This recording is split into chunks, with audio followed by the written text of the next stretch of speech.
Test J, section 2, question 17. It says hospital executive. What does this guy have to say? At a recent conference on nonprofit management, several computer experts maintained that the most significant threat faced by large institutions such as universities and hospitals is unauthorized access to confidential data. Okay, a couple things about this. One, we have a hospital executive talking, right? And here she says, look, I was at this conference and on nonprofit management. I guess universities and hospitals are generally nonprofit. That makes sense. Okay, so I was at this conference and these computer experts, several of them had this opinion, right? When people tell you what other people think, they could agree with them or they could disagree with them or maybe not say anything at all about them, but they're probably going to agree or disagree. That's why they're mentioning them. So at this point in the argument, I'm like, all right, this is what these computer experts said. Do you agree with them? Do you think that they're right? Or do you think that they're wrong? All right. So then, and these computer experts think that, hey, this is your biggest threat is these unauthorized people stealing your data, confidential data. Okay, whatever. In light of this testimony, we should make the protection of our clients' confidentiality our highest priority. Okay, well, the executive appears to agree with these experts and then says we should make the protection of our clients' confidentiality our highest priority. I think that makes sense if you assume a couple things. One, if you assume that the computer experts are right, and they could be wrong about this unauthorized access thing. But it's also strange because it seems like the computer experts are talking about computers, right? They're talking about computer security. And they're saying this is the biggest threat that you face. Yeah, when it comes to computers. But what about the threat of your business failing because you don't have enough customers, right? Or they're not a business, they're a nonprofit, but you're just not getting, or your land bills are so expensive that you can't make your lease payments. And so your hospital is going to go the way of the dinosaur, right? Like this is it's a threat faced by your computers, but is it a threat faced? Is it the one you should make your highest priority? Maybe in the computer realm, but just overall, you might have other issues. Maybe the city council is voting on some measure that's going to restrict your ability to charge insurance companies something. I have no idea. But to say that this is the highest priority is questionable, right? The thing about the LSAT is you have to take what they say literally. So is this the highest priority? That's the question. Catherine, you have a question. Yeah, so you mentioned that one of the flaws with this paragraph could be that the experts aren't correct Yep. in saying that the threat is there. But I thought that like all the premises that were given in logical reasoning were supposed to assume that they're true. So Yes. like that's what Yes. messed me up here is I was like I thought that way and I was like, oh no, never mind. If it's saying that the experts say that, then that has to be right. But I don't know. Okay. So, Because it seems the premise. let me, I'm just going to give an example. I apologize if this offends anybody, but it's just the idea that popped into my head. Okay. Nothing, all politicians are wrong. Let's just assume that for a half second. But imagine that our former president said something like, our former president said, it's a good idea to inject yourself with, what was it? Like chlorine or something like that, or that cleanser stuff to help you get rid of COVID. Bleach. Oh, bleach. Yeah, great. Just straight up bleach. Okay, great. Which we all have access to. So thank you. Okay, so there's a difference between claiming that, or what's the difference between these two statements? The former president said that we should use bleach to cure COVID, and bleach cures COVID. Okay, so what I'm getting from that is like the fact is that the experts maintained that the most significant threat faced is unauthorized access. Like that's Yeah, the fact. Not that's that that's actually the data being unauthorized isn't the fact, but the fact that the experts said it. That's it. That's the fact you have to accept. So you can't come here and be like, they didn't say that. You'd be like, no, no, they did. They did say that. Yep. Okay. But that's all we can say. We can just say that they said that, but whether what they said is true is a totally different question. But if the LSAT cut, several computer experts maintained that, if we just deleted that and instead it said the most significant threat faced by large institutions, blah, blah, blah, is this confidential data issue, then we'd be like, okay, that is the most significant threat. End of story.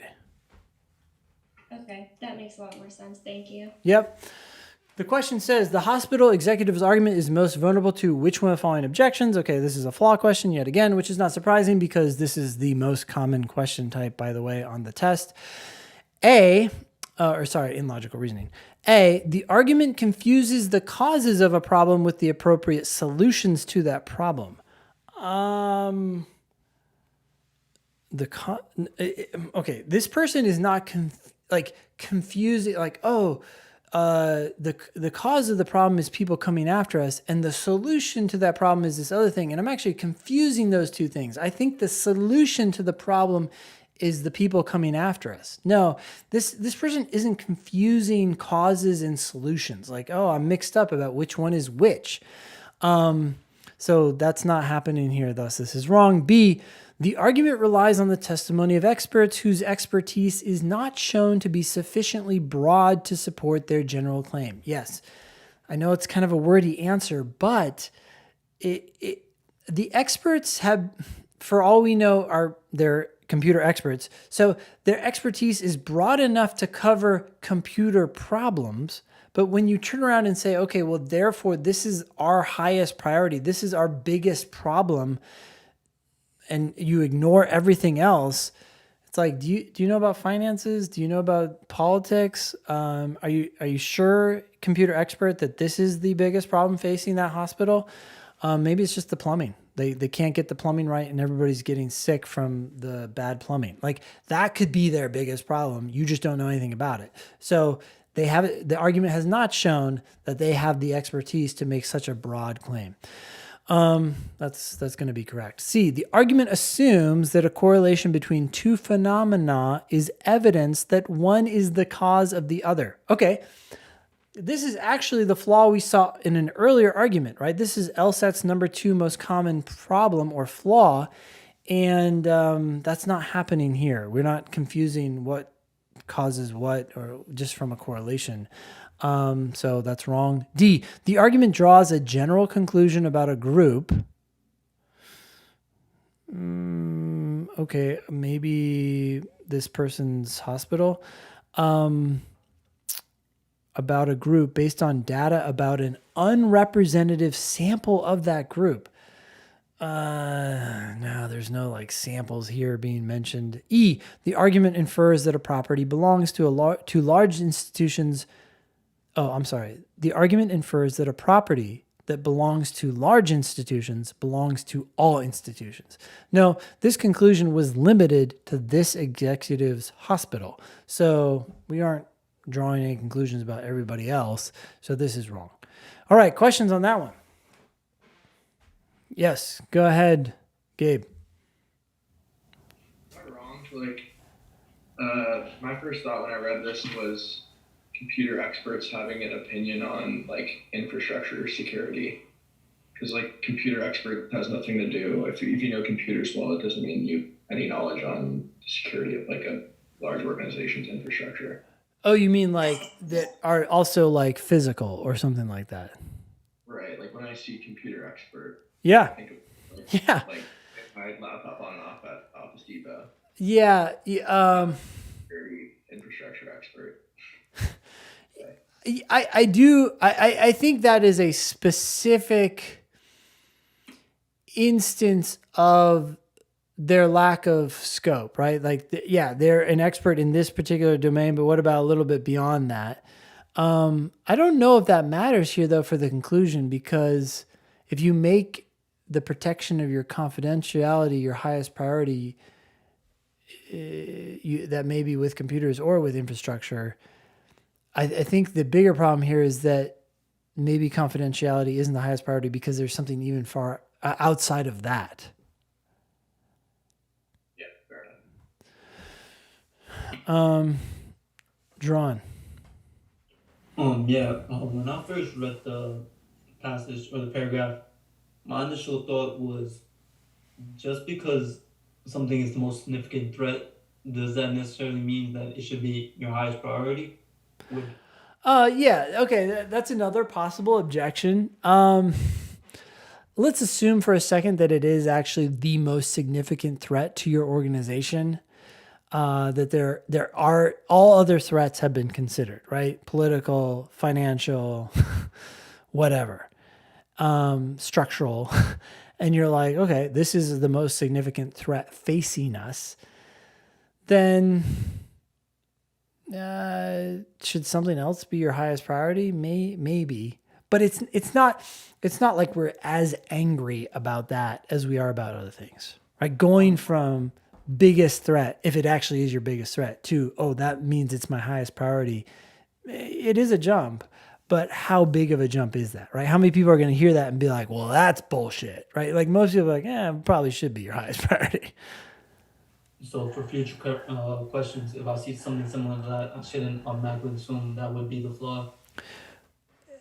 Yes. So here's the question that we're always. It's actually good that you recognize there's a jump in reasoning there, but the question always becomes, okay, how many people, and generally we want to think of a group of smart people.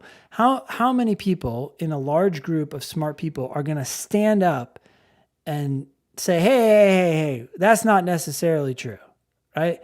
Like, yes, technically people be, well, okay, just because something's the biggest threat doesn't necessarily mean it should be your highest priority, but they're not going to die on it, right? They're not going to be like, they're going to be like, well, man, probably. I mean, that stands to reason. So the question is always, how unreasonable is the assumption compared to the other assumptions being made? It's mildly unreasonable, but the others are much more problematic.